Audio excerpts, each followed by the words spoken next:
আসসালামু আলাইকুম সুপ্রিয় শিক্ষার্থীবৃন্দ, আশা করি তোমরা যে যেখানে আছো সুস্থ আছো এবং নিরাপদে আছো। আজকের অনলাইন ক্লাসের পক্ষ থেকে আমি তোমাদের স্বাগত জানাচ্ছি। জনাব ফরিদা আক্তার, সহযোগী অধ্যাপক, ইসলামের ইতিহাস ও সংস্কৃতি বিভাগ, ঢাকা কলেজ, ঢাকা। আজকে আমরা মাস্টার্স ফাইনাল ইয়ারে ক্লাস নিব এবং যে বিষয়ের উপর ক্লাস নিব সেটা হলো আধুনিক মিশর ও উত্তর আফ্রিকার আরব রাষ্ট্রসমূহ। তো আমি তোমাদের যেটা পড়াবো সেটা হলো আধুনিক মিশর, মডার্ন ইজিপ্ট। মিশর সম্পর্কে কিন্তু তোমরা এর আগে বহুতবার শুনেছো, যখন তোমরা ইতিপূর্বে পড়ে আসছো সভ্যতার ইতিহাস, তখন মিশরীয় সভ্যতা পড়েছো। মিশর হলো প্রাচীন সভ্যতার দেশ। পিরামিডের নাম শুনেছি আমরা, নীল নদ এবং সভ্যতার লীলাভূমি মিশর আফ্রিকার সবথেকে সমৃদ্ধশালী মুসলিম প্রধান দেশ। তো এখন আমাদের কিন্তু মিশর সম্পর্কে জানতে হবে। মিশরে 3 শ্রেণীর লোকরা শাসন করেছিলেন। প্রথমে কারা করেছিলেন? গ্রিকরা, তারপর রোমানরা, তারপর মুসলিমরা।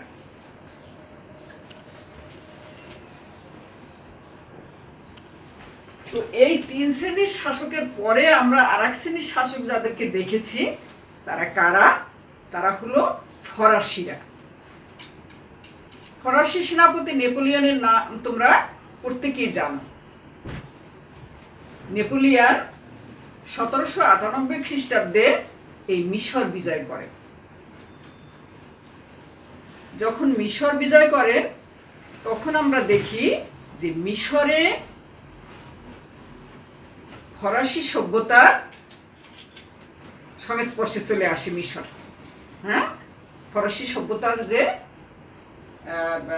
সভ্যতা, সংস্কৃতি ইত্যাদি সংস্পর্শে মিশর চলে আসে।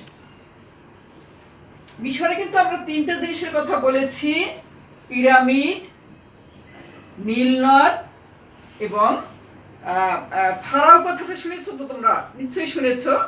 ফারাও মানে মিশরের শাসনকর্তাদেরকে বলা হতো ফারাও। আর পিরামিডটা কি? ওই যে শাসনকর্তারা ছিলেন ফারাও যারা, তারা যখন মারা যেতেন তাদের মৃত্যুর দেহটাকে মমি করে পিরামিডের ভিতরে সমাহিত করা হতো।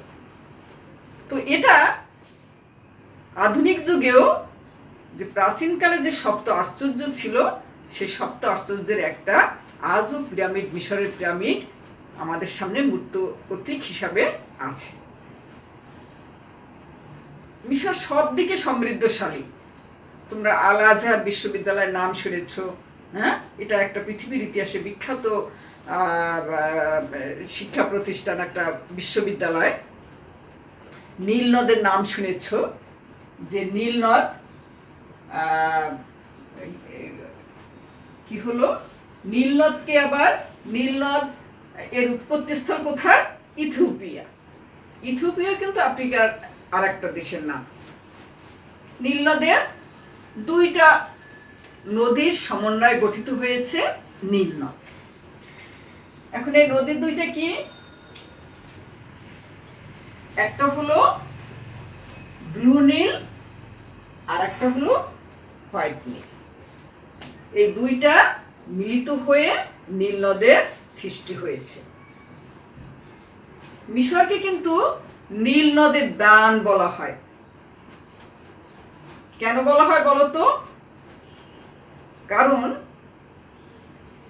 নীল নদের পানি যখন বন্যায় প্লাবিত হয়ে ওই মিশরের জমি প্লাবিত হয়ে যায়, তো উর্বর মাটি, পলি মাটি পড়ে এতই উর্বরতা বেড়ে যায় যে সেখানে কৃষিকার্যের জন্য অত্যন্ত সহযোগী। পৃথিবীর ইতিহাসে কিন্তু তুলার জন্য মিশর বিখ্যাত। কারণ তুলা দিয়ে অনেক কিছুই হয়, তোমরা সব জানো। তো যখন ফরাসিরা আসলো, ফরাসিরা এসে কিভাবে তারা আবিষ্কার করলো যে আরবদের পূর্বে কারা ছিল? মিশরীয় কপটিক বলা হতো। তো মিশরের বর্ণমালা যেটার নাম ছিল হায়ারোগ্লিফস। তো ফরাসিরা কিভাবে প্রত্নতত্ত্ববিদরা আবিষ্কার করলেন? ওই হায়ারোগ্লিফস বর্ণমালা, যেটাকে রোসেটা পাথরের খোদাই করা ছিল, ওই রোসেটা পাথরে দেখে তারপরে তারা সারা পৃথিবীকে জানিয়ে দিলেন যে না, এটায় এদের যে সভ্যতার দিক থেকে অনেক উন্নত ছিল, সারা পৃথিবীর মানুষ তখন জানল। এরপরে বহুবার মিশরকে নিয়ে গবেষকরা গবেষণা করেছেন, যেটাকে বলা হয় মিশর তত্ত্ব বা ইজিপ্টোলজি। এখন আমরা আসি আধুনিক মিশরের আয়তন কত। যেহেতু আমরা মডার্ন ইজিপ্ট পড়াচ্ছি, তো যে কোনো দেশের, যে কোনো রাষ্ট্রের এক নম্বরেই আমাদেরকে জানতে হয় যে আমাদের ভৌগোলিক সীমানা বা আমরা কতটুকু ভূখণ্ডের মধ্যে আছি। আমাদের ভূখণ্ডটার একটা পরিমাপ তো থাকবে, অবশ্যই থাকবে। তো এখানে আধুনিক মিশরের আয়তন হলো 3,86,110 বর্গমাইল। বিশাল দেশ আফ্রিকার। আগেই আমি বলেছি যে মিশর হলো আফ্রিকা মহাদেশের সর্ববৃহৎ সমৃদ্ধশালী মুসলিম কান্ট্রি। তবে কথা আছে, এত বিশাল দেশে সব জায়গায় কিন্তু জনগণ বসবাস করতে পারে না, অসুবিধা আছে। সে অসুবিধাটা কি? মরুভূমি।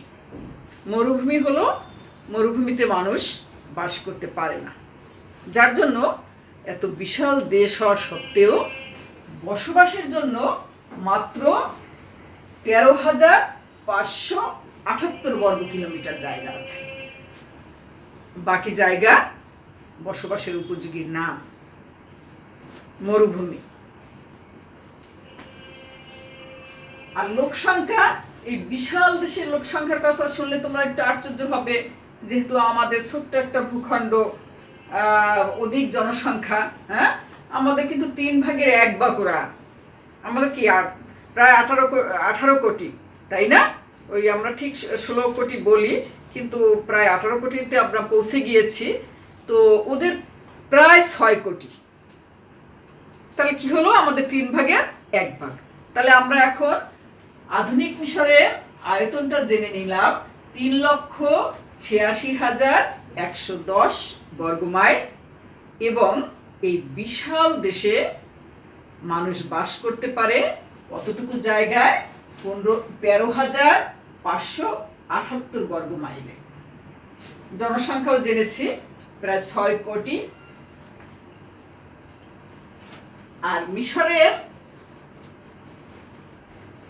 একটা ভৌগোলিক সীমানা তো আছে, তাই না? চারদিকে আমাদের, যেমন আমরা দেখি যে আমাদের 3 দিক থেকে আমরা কাদের সাথে?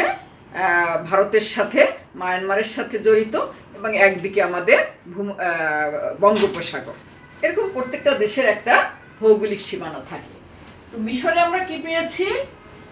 উত্তরে ভূমধ্যসাগর, পশ্চিমে লিবিয়া, পূর্বে লোহিত সাগর, দক্ষিণে সুদান অবস্থিত। ক্লিয়ার? চারদিকে কিন্তু আমরা পেয়েছি, উত্তরে পেয়েছি ভূমধ্যসাগর, পশ্চিমে পেয়েছি লিবিয়া, পূর্বে লোহিত সাগর এবং দক্ষিণে সুদান অবস্থিত। মিশরের ঐতিহাসিক যে বিবর্তনটা ঘটেছে, এটাও কিন্তু 3টা ধাপে ঘটেছে। ঐতিহাসিক যে বিবর্তন, ধাপে ধাপে যে পরিবর্তন হয়েছে, বিবর্তন ঘটেছে, তার 1 নম্বর হলো নীল নদ, 2 নম্বরে হলো জনগোষ্ঠী, এবং 3 নম্বরে হলো জনগোষ্ঠী ভিত্তিক সামাজিক সংগঠন। তাহলে ক্লিয়ার? তোমরা বুঝতে পারলা যে মিশরের যে বিবর্তনটা ঘটেছে, ঐতিহাসিক বিবর্তনটা ঘটেছে এই তিনটা ব্যবস্থাকে কেন্দ্র করে। আগেই আমি বলেছি যেখানকার জনসংখ্যার অধিকাংশই মুসলিম, আর যারা আছেন তারা কপটিকরা। আর মুসলমানদের মধ্যে সর্বপ্রথম আমর বিন আল আস বিশিষ্ট সেনাপতি, তারই নেতৃত্বে মিশর বিজিত হয়েছিল। মুসলিম সাম্রাজ্যের সময় মিশর কি ছিল? মুসলমানদের একটা তাদের আওতায় একটা প্রদেশ ছিল। আমরা উমাইয়া পিরিয়ডে, আব্বাসীয় পিরিয়ডে দেখেছি মিশর মুসলিম শাসিত একটা প্রদেশ ছিল। এখানে ভাষাগত দিকে আমরা একটু যাই। মিশরের ভাষা হলো আরবি। এর একটা কারণ আছে। উমাইয়া খলিফা আব্দুল মালিকের নাম তোমরা প্রত্যেকে জানো। তিনি কিন্তু অনেকগুলো গুরুত্বপূর্ণ সংস্কার সাধন করেছিলেন। সংস্কারগুলো কি ছিল? সংস্কার সাধনগুলোর মধ্যে আমরা দেখতে পাই রাজস্ব সংস্কার ছিল, তারপরে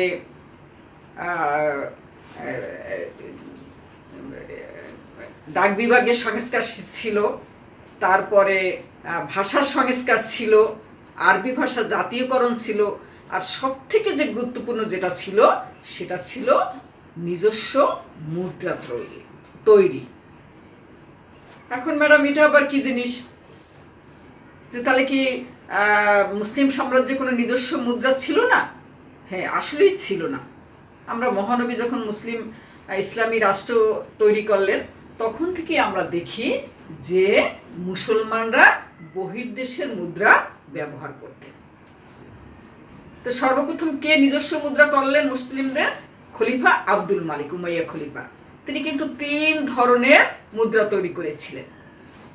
এই 3 ধরনের মুদ্রার মধ্যে কি ছিল?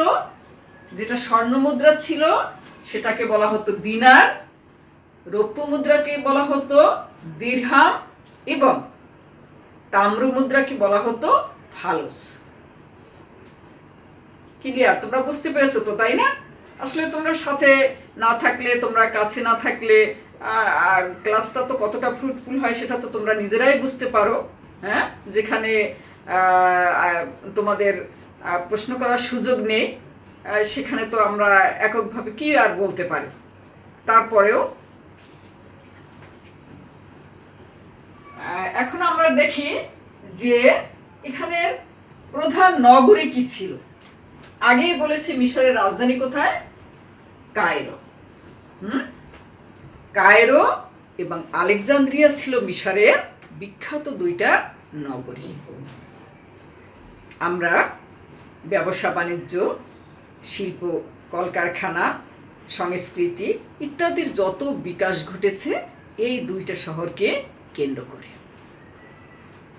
এবারে আসি আমরা সুয়েজ খাল। মিশর এত বড় দেশ, মিশরকে নীল নদের দান বলা হয়, মিশর কৃষির দিক থেকে এগিয়ে আছে, তারপরেও মিশরের প্রধান অর্থনৈতিক উৎস কোনটা? নীল নদ। তাহলে ম্যাডাম নীল নদ থেকে আবার কিভাবে অর্থনৈতিক উৎস হয়? এটা তো খুব জটিল কথা হয়ে গেল। নীল নদ থেকে কিভাবে হয়েছে? নীল নদ না, সুয়েজ খাল, সরি আমার ভুল হয়েছে, সুয়েজ খাল। এই সুয়েজ খালই হলো মিশরের জাতীয় আয়ের প্রধান উৎস। কারণ এই সুয়েজ খাল 1869 সালে এটা উদ্বোধন করা হয়।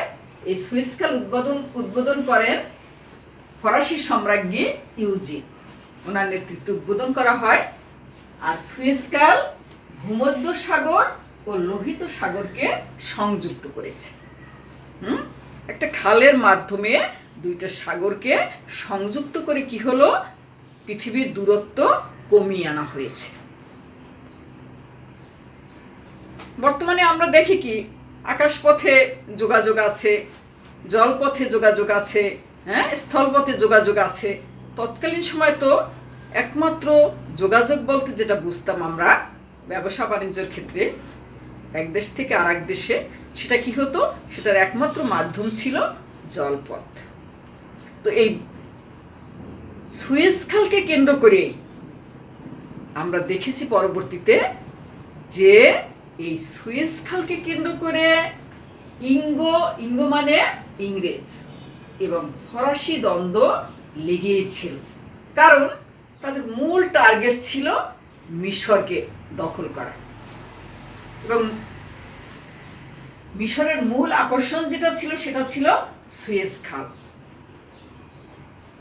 হ্যাঁ, কারণ পৃথিবীর দূরত্ব কিভাবে কমে গেল, ভূমধ্য সাগর এবং লোহিত সাগরকে যখন সংযুক্ত করে দিল একটা খাল, তখন আর মানুষকে ঘুরে বা অনেক দূর দূরান্ত থেকে আসার যে কষ্টকর ছিল যে ব্যাপারটা, সেটা লাঘব হলো।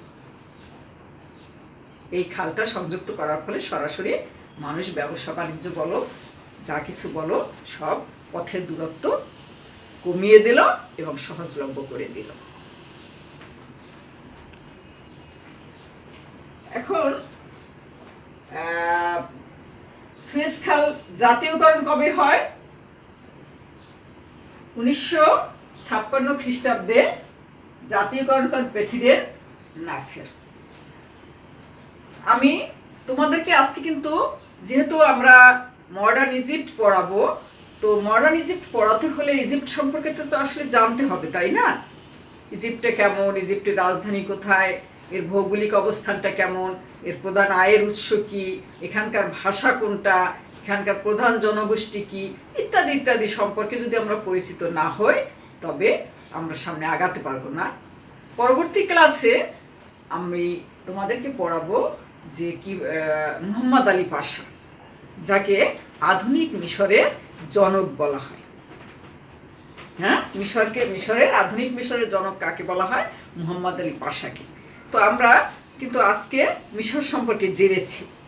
আমি আশা করছি নিশ্চয়ই তোমরা বুঝেছ, মিশর সম্পর্কে আমাদের একটা ধারণা হয়েছে। এত সমৃদ্ধশালী দেশ, যেখানে পিরামিড, নীল নদ, সুয়েজ খাল ইত্যাদি ইত্যাদির জন্য বিখ্যাত। আর তোমরা যেহেতু আমাদের সকল শিক্ষা প্রতিষ্ঠান বন্ধ, তোমরা অনেকেই হয়তো জানো না, আমাদের অত্যন্ত শ্রদ্ধেয় বিভাগীয় প্রধান প্রফেসর, আমাদের বিভাগীয় প্রধান স্যার,